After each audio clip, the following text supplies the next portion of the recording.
Assalamualaikum warahmatullahi wabarakatuh. Nama saya Riza Lailatul Aulidia, nomor induk mahasiswa 2019 11 0002. Prodi Manajemen semester 5. Di sini saya akan mempresentasikan tentang suksesi bisnis koperasi dan bisnis atau usaha keluarga. Apa sih definisi usaha keluarga? Definisi usaha keluarga adalah suatu perusahaan yang kepemimpinannya melibatkan fungsi dua atau lebih anggota keluarga yang sama secara langsung dalam sebuah usaha. Dalam terminologi bisnis, terdapat dua jenis perusahaan keluarga, yaitu Family Owned Enterprise dan Family Business Enterprise. Family Owned Enterprise adalah perusahaan yang dimiliki oleh keluarga, tetapi perusahaan tersebut dikelola oleh orang lain yang bukan merupakan anggota keluarga, yang dimana anggota keluarga hanya berperan sebagai pemilik dan tidak ikut aktif dalam menjalankan bisnisnya.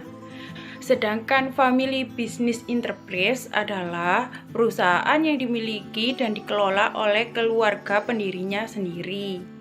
Selanjutnya, perhatian keluarga dan tumpang tindai overlapping aktivitas bisnis. 1. Perhatian keluarga, yaitu mengurus dan mengasuh anggota keluarga agar tetap harmonis.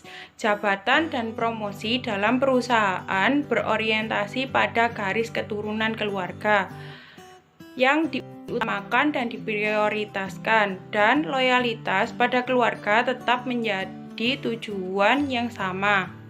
2. Perhatian bisnis, yaitu produksi dan distribusi barang atau jasa tetap profesional.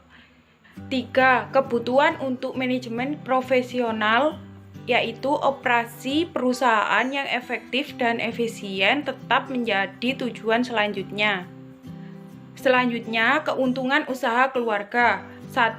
Kekuatan hubungan keluarga setiap periode-periode menarik perubahan bisnis. 2. Pengorbanan keuangan anggota keluarga membuat usaha menjadi baik, sehingga usaha memperoleh modal yang murah. 3. Operasi suatu usaha keluarga mampu membuat kekhasan usaha dari para pesaing. 4. Tingkat hubungan menjadi lebih tinggi terhadap perhatian komunitas keluarga dengan para pekerja yang bukan keluarga. 5.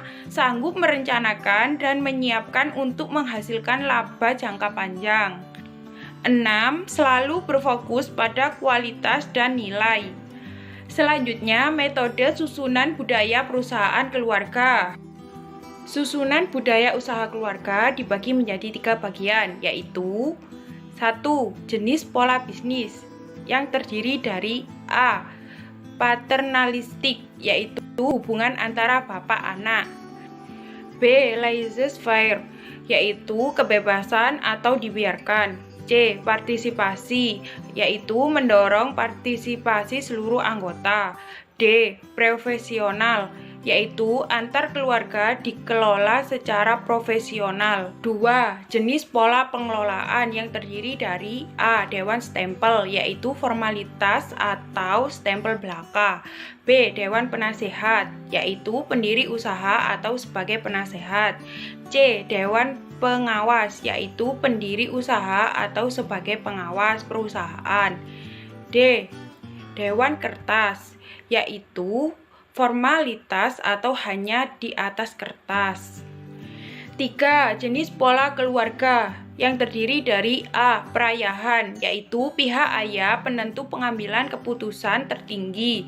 B. Kerjasama, yaitu pola kerja dipakai sebagai model pengelolaan dan pengambilan keputusan tertinggi. C. Konflik, yaitu pola manajemen konflik sebagai model pengelolaan dan pengambilan keputusan tertinggi. Selanjutnya, tahapan suksesi bisnis keluarga. Level 1, prasuksesi, yang terdiri dari tahap pertama, yaitu prabisnis. Anak sebagai penerus perusahaan diarahkan untuk menjadi sadar dan mau mengenal segi-segi pokok atau permukaan perusahaan yang dimiliki oleh orang tua. Orientasi anak sebagai bagian dari anggota keluarga adalah secara formal atau belum secara resmi. Tahap kedua yaitu pengenalan. Anak dibeberkan untuk diperkenalkan pada jargon-jargon bisnis para pegawainya dan lingkungan bisnis perusahaan yang dimiliki oleh orang tuanya. Tahap ketiga yaitu pengenalan fungsi-fungsi operasional.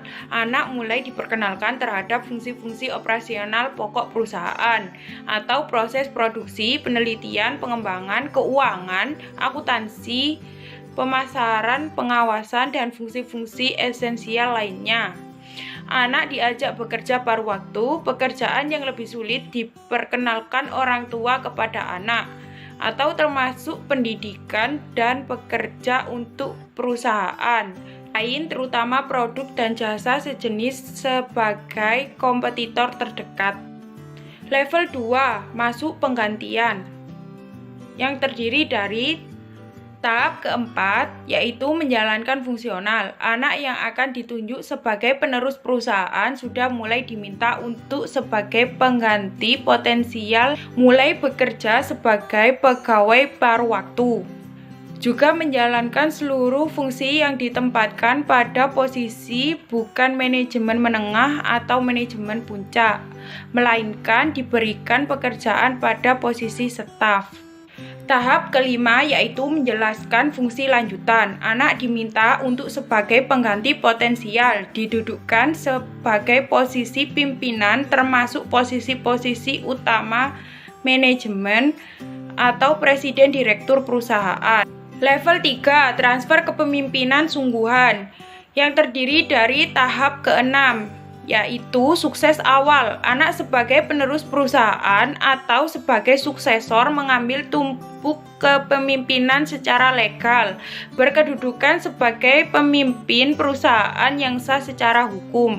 Tahap ke-7 yaitu suksesi sungguhan. Anak sebagai penerus perusahaan adalah berfungsi sebagai pengganti pucuk pemimpin secara legal atau direktur utama pada usaha keluarga yang bersangkutan. Sekian presentasi dari saya. Wassalamualaikum warahmatullahi wabarakatuh.